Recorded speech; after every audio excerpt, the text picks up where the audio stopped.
Hey, I think I've earned a break today. I've been dealing with some anxiety and stuff for a number of reasons. So I figured I'd do my annual Steam recommendations that I do every time they have a sale. Now, this year has been kind of weird. For starters, I haven't really bought much off Steam. As you know, the longer you're on Steam, especially if you have like a more refined or limited taste in games like I do, there's a lot less for you to even consider buying. So I didn't buy much, but also I have a lot of these games were given to me by the developers. Like all these games here, except for Momodora, which is gifted to me by a friend, and Wasteland Rampage, were all given to me via content creator and review keys. So I haven't really bought much of anything. So this is basically just going to be a reminder of things that I've covered in the past. Now, I don't have Is There Any Deal up right now, so I don't know if any of these are historical low. I think this may be a historical low for Fight and Rage. The developer, he actually respects his content. This guy worked his ass on this game for like 4 years by himself, and I think he deserves to have at least $10 for that work. So it may not be impulse buy territory for some people. I know for a lot of like indie games and stuff, people usually don't bite until it's under $10, but there is a lot of content here. I think the biggest issue with this game is the length. It is about 45 minutes to an hour, depending on how good you are. That's assuming a 1cc too. If you get stuck, you can be there for a long time. But he did add this quick save feature.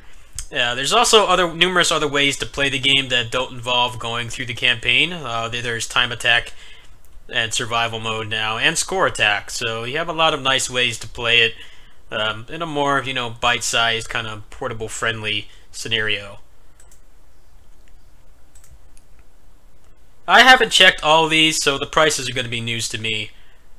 Aztez for $5 is a great deal, but the one caveat I'd say is that it is supposed to be coming to consoles at some point.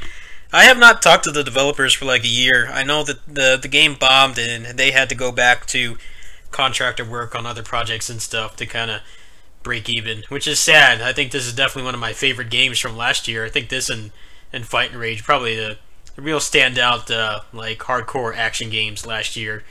But for $5, you can try it. It is a very fun game. It comes with a Bloody Palace and the strategy mode. Now, I'm terrible at strategy games. I used to play StarCraft and Warcraft and stuff when I was younger because everyone else played them. I think that's when I realized I'm not really cut out for what's popular most of the times. I used to just play the mods and stuff.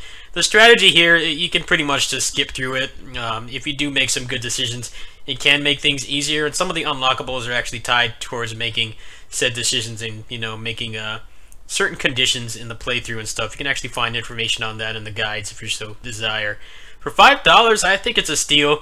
It doesn't really have much of anything to unlock. I definitely think that is one of the game's major issues. The combat itself is great. The game is very fair. You can tell they put a lot of work into the fighting and stuff like that, which is obviously important since it's basically menus and combat. There's not really anything else to the game. There's not even any color in the game. But it is fun to play every now and then. I think it will make a great portable game. I know it's supposed to be on all the home consoles and then the Switch and Vita as well. So I will definitely buy it again. But if you want to try the game, you can definitely get a good taste of it in 2 hours. So if you're so inclined, you can refund it. Streets of Fury EX is $2 right now. This is a historical low for the game as far as I know. There's also a free demo as well, so you don't even have to bother with the refund system if you want.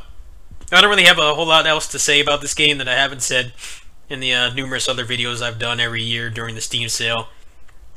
It is a very fun game. It is an acquired taste, both in the form of the art style and the gameplay. Some really like super hardcore beat 'em up fans don't really like the combo system and stuff. I think it sets it apart. As you know, I was a beta tester on this game. I definitely worked to help improve the game and stuff like that. So it is very fun for $2. It's got quite a bit of content.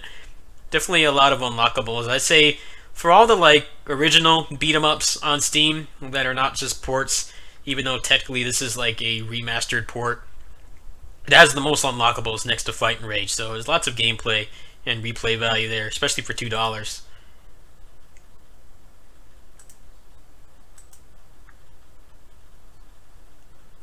Sword of the Guardian is $10. However, this is on Switch.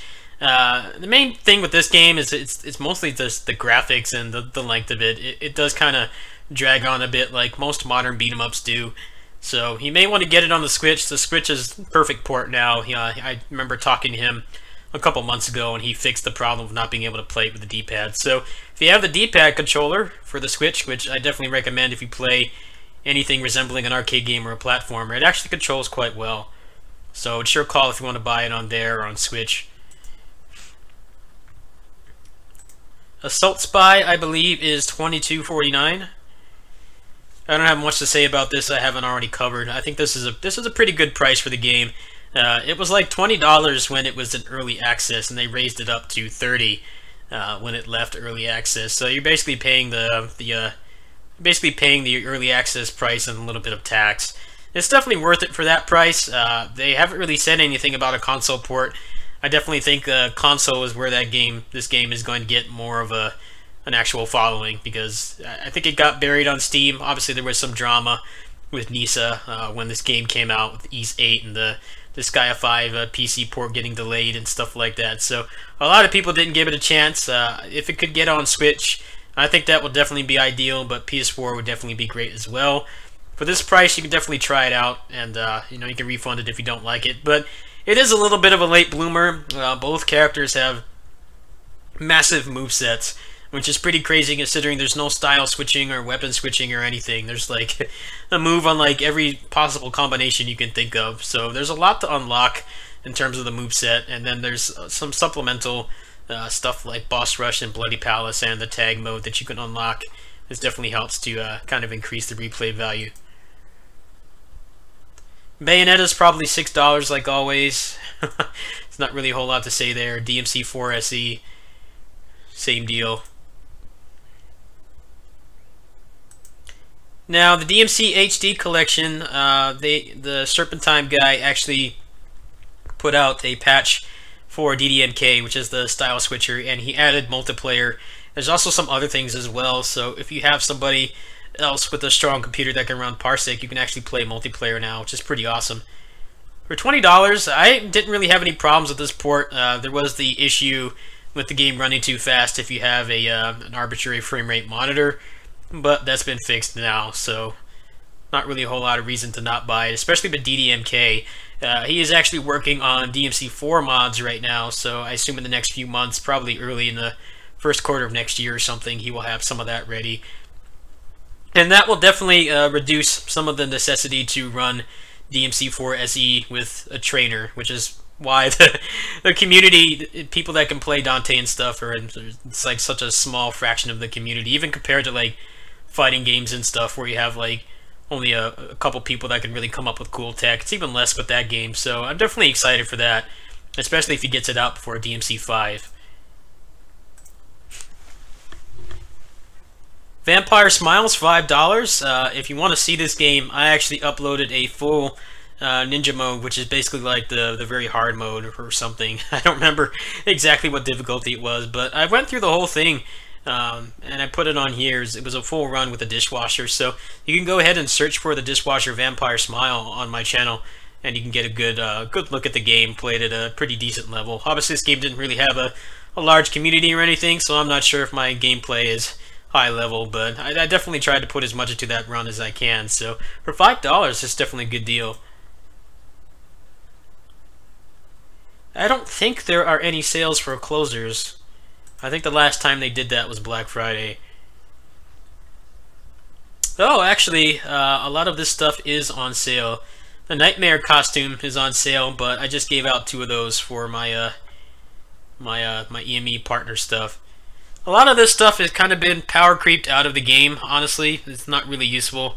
I think they could do to upgrade these or maybe replace them or something. A plus 11 booster, the way that the game currently functions, is basically pointless. So I wouldn't recommend buying any DLC for that. They'll probably do like a Christmas sale tomorrow or something. I haven't really heard anything about that though. So I just clicked on the same game again. Dynasty Warriors 9 is on sale for 40% off. However, in typical Koei Tecmo fashion, none of the DLC is on sale. Even the last season pass, the first one, has been out for like months now. You can't even get that on sale. For $36, it's really up to you what your preferred platform is. Like I said in my other video when I was talking about the flaws of the game and stuff, basically the game is, I actually went to GameStop a couple days ago and they had the game for like, I think it was under $20. So if you have a modern console and you don't really care too much about frame rate, you can get it for cheaper there, but it does run better on here.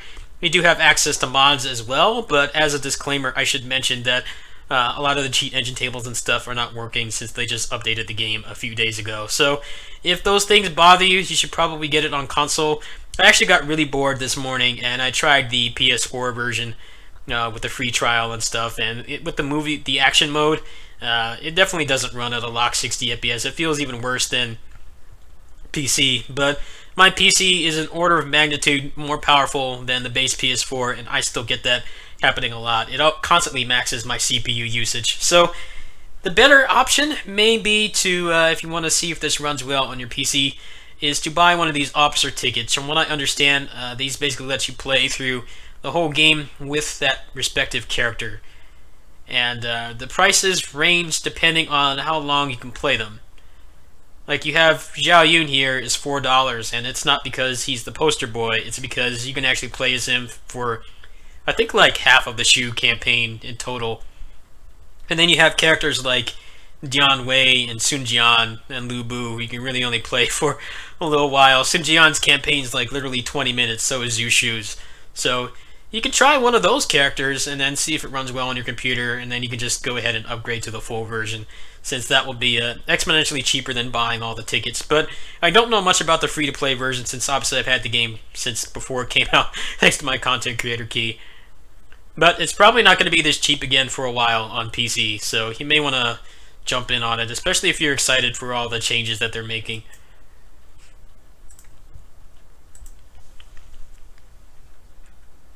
Warriors Royalty 4 is $48. I don't really think you can get it for much cheaper than that on console. I know it's that price on the Switch right now. I believe it's on the holiday sale on PS4 as well. They're all pretty much the same price. However, unlike Dynasty Warriors 9, this game runs exponentially better on PC.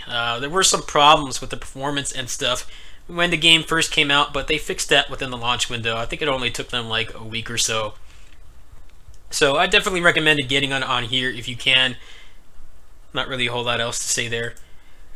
If you can't run Dynasty Warriors 9, chances are you can run Warriors Royalty 4, especially if you turn off some of the settings like the particle effects, which tank the frame rate.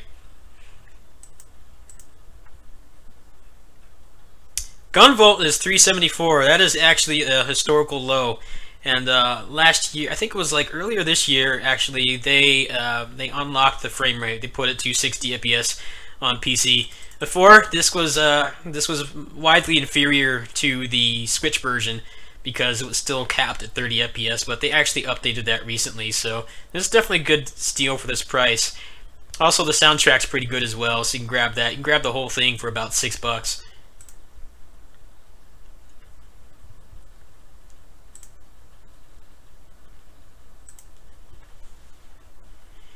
Let's see, 20XX, I think this is a historical low for this game as well. However, the Switch port and the PS4 ports are basically like perfect. There's not really anything wrong with them. And this game definitely lends itself to a portable format. I can't talk. Portable format or formula or setting. So it's up to you if you want to get it on those consoles. I'm not sure if they're on sale right now. Both the eShop and the PSN have like a ridiculous amount of games, so I can't really comment on everything.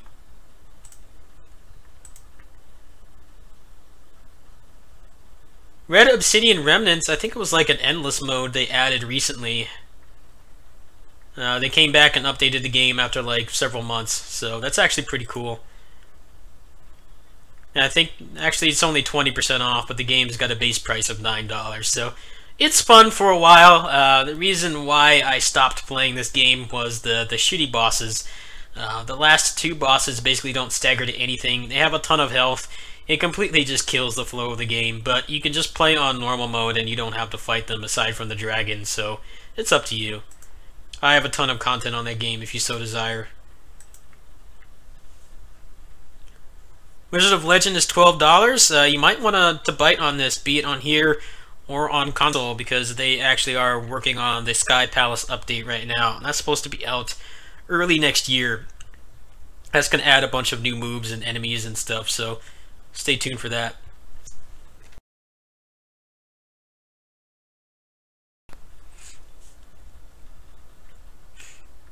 Next, Maca is $5. I recommend that.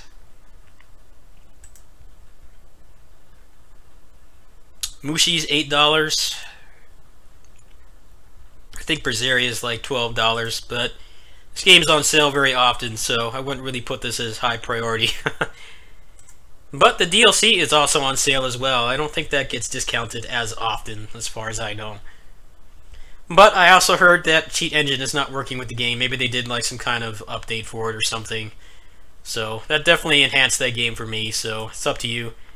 But, you know, the Vesperia Definitive Edition is going to be out in like 2.5 weeks, so if you want to do some prep time, you can definitely check that out. I don't really think there's anything else I've covered extensively. That pretty much covers everything. Oh, actually, I forgot about this. I'm sure this port's on sale. $10 for this? I kind of can argue it's a steal, but at the same time, you can get it on GameStop for like, I think $20 or something on PS4, and that doesn't have all the problems this port does. This is well known to be one of the worst Musso ports on Steam, because they basically just abandoned it. It was never patched a single time, and basically they put out all the DLC and then they just disappeared. There was no support for it at all. So if you're willing to deal with PS3 and like borderline Vita visuals and having to fight with it and stuff, then this is actually a good deal. But if you don't want to deal with any of that crap, it actually is better to just get it on PS4. Anyway, that's basically it. That's basically all the things I've covered in the past year, give or take. A lot of things are on really steep discount right now, so you might want to bite on this. In terms of a giveaway, I am not entirely sure if I can do that. I need to pay off Vesperia Definitive Edition first, and then probably Dragon Mark for Death, and then DMC 5 if I can. I would like to get all of that done next month. In the event that I can do that and I have some extra money before the Steam sale ends, I'll probably look into a copy of Fight and Rage. I don't know if I can really afford Assault Spy right now.